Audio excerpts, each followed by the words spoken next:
बड़ झटका देले एही महिला।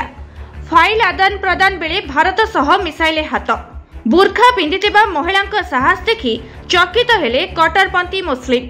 जहा कुहंतु पछे मानिबाको पड़िबो एही महिलांकु।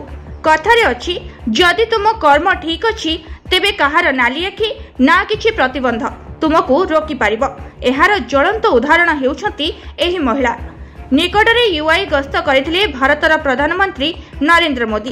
पृथ्वी रे रहितबा सहर मानक मध्यरे अत्याधुनिक तथा धनी सहर भाबरे दुबई बेस परिचित। भारत सह यूआई रा संपर्क दिनकु दिन निबिड़ हेबार लागिछि। एही ग्रस्तरे भारत सह यूआई रा राष्ट्रपति शेख मोहम्मद वाणिज्यिक, आर्थिक और सांस्कृतिक भित्तिक किछि चुक्ति करिसंती। एही समय सेठाकर समस्त पुरुष मंत्री मध्यरे नजर को आसीथिले जणे महिला मंत्री। समस्त गुरुत्वपूर्ण कार्य रे यूआई सरकार प्रथमे तांको खोजा पड़ी थाए। से आउ केही नुहंती, से हेउछंती यूआई रो वैदेशिक व्यापार एवं आंतर्जातिक समन्वय मंत्री रीम बिन्ट इब्राहिम अल हासिम।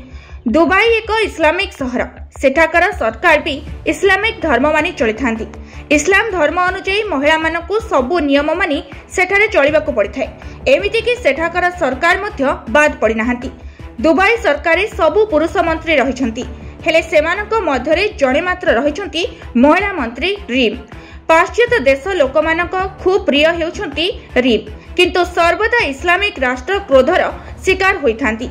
भारत एवं यूआई चुक्ति परे रीम निज आडू भारतीय अधिकारी को हैंडशेक पाई हाथ बढ़ाइथिले।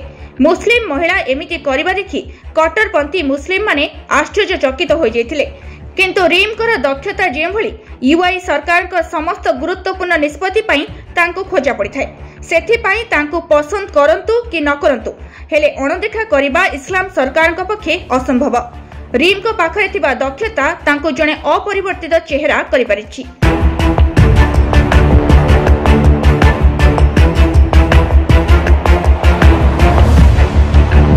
रिपोर्ट कर्तव्य न्यूज।